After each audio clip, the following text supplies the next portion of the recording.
So Tina, how's your day going? Pretty good. I think we're I don't think I've told you this before, but this lemonade is just out of this world. Oh, really? It's absolutely stellar. Wait, what did you say? Are we rolling? Yeah. oh dearie. Hello, my name is Ian Bacchus. Oh, I'm Tina Wong. Today we're going to tell you about a cult named following under the rule of Meher Baba. We're going to give you an overview of his somewhat interesting life.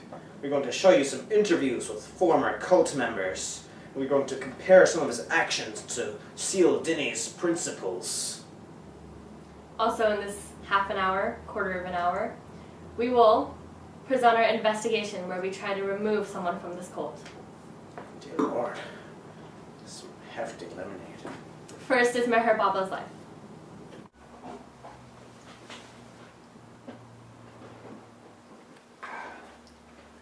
Now, young Merwin, at the ripe age of 19, was visited by a holy woman in his class, and she chose him to become the next avatar, and from then on, he became known as Meher Baba. I know who the new savior will be. You! Nah!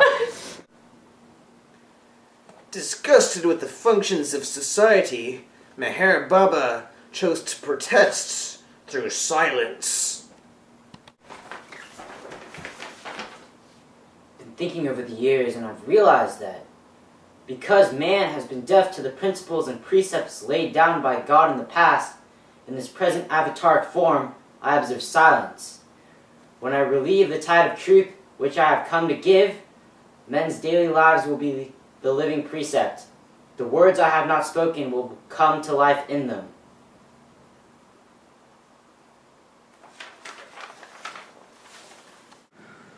Meher Baba promised one day to end his silence, and in doing so, bring order from chaos.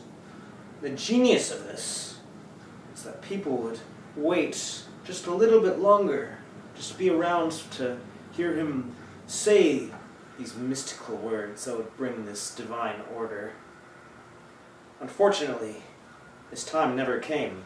For 4 long decades, Meher Baba practiced silence, and ultimately he died. What a letdown.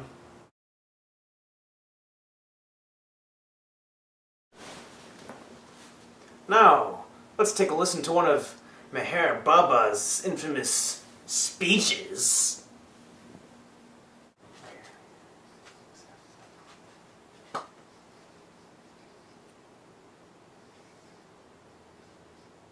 Oh, yeah! I can totally relate to that!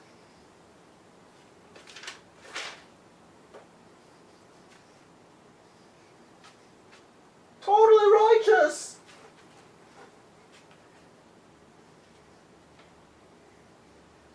That answers all of my questions! Holy God!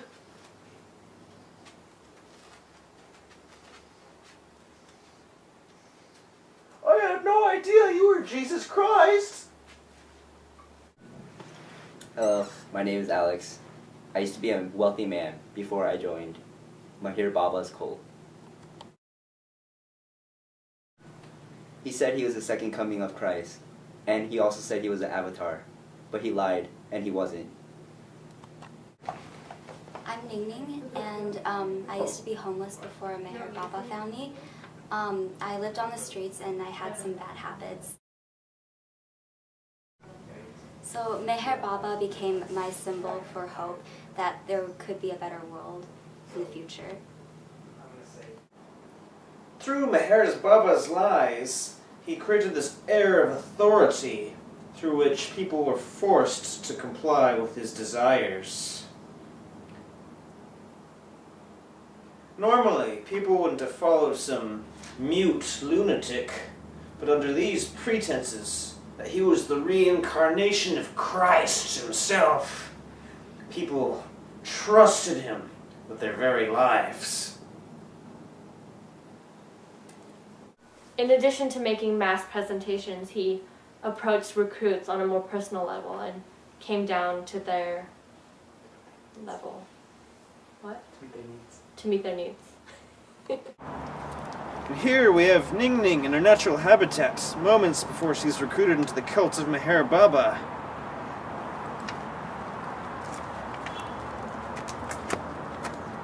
You caught me at a bad time. You want me to join your not cult group? You know the meaning of life? You say that I can change my ways? Should I come? Yes, I want to come.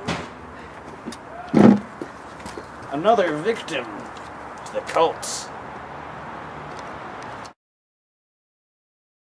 He told me that I could live a better life somewhere with him, and that I could become drug-free and follow his ways and promote world peace. He manipulated us. Through donations from his wealthier members, he created sanctuaries that were essentially compounds with housing, drug help, medical centers for his Mandalis or his followers. Now we're standing outside the village of Meher Baba, where he takes the members of his cult and shows them how to live his way. The homeless and mentally infirm are taken here to do God knows what. Maybe they're converted in sadistic ways.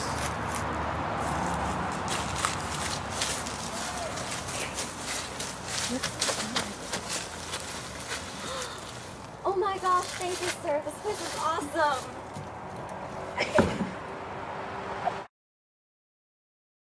I believed what he said, so I donated lots of money and land. Now I have nothing.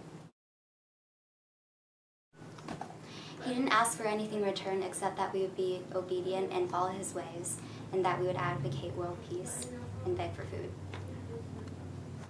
Meher Baba provided homeless and mentally infirm people with shelters, a place to rest their warm bodies in the cold, or in the case of India, from the heat.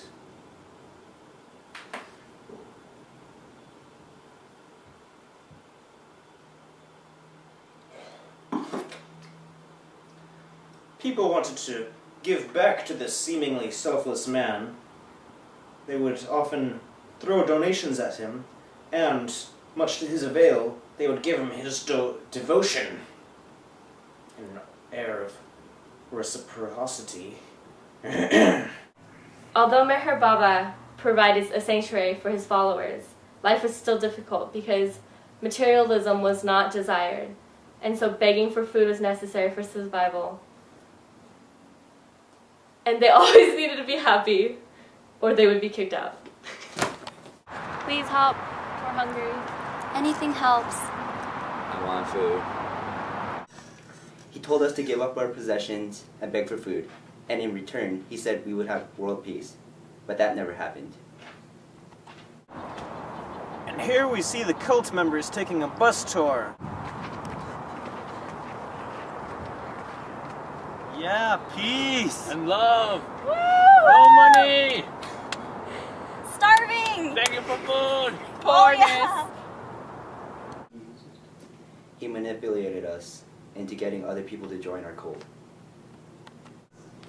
We traveled all around the world, off different continents, Asia, Europe, North America, advocating world peace and trying to bring people into Meher Baba's belief that all religions should be integrated into one whole super religion. He promised that he would bring world peace, and I believe that through his spiritual work he has truly done that.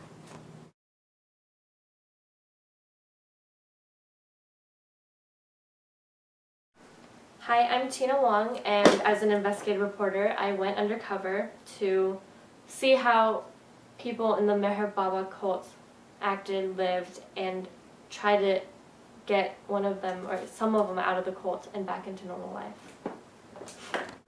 So through research, we found that Meher Baba likes to recruit from the poor and the homeless and the desperate. So to infiltrate his cult, I acted as someone that would be a recruit. And through that, I saw his cult from the inside. What I saw was he was very influential. His ideals were so pure. He seemed pure to everyone that they just believed him, and he had such good ideals that it was easy to follow him. However, the way he lived his life was difficult for many people, but because his ideals were pure, they stayed on.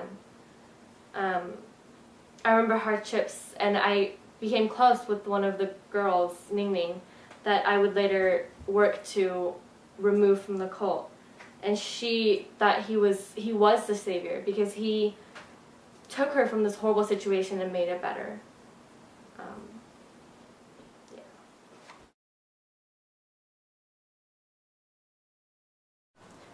After I infiltrated the cult, I became close friends with several of the members, especially Ning Ning here, and we decided that she needed to be pulled out of this manipulative environment and put back into real life.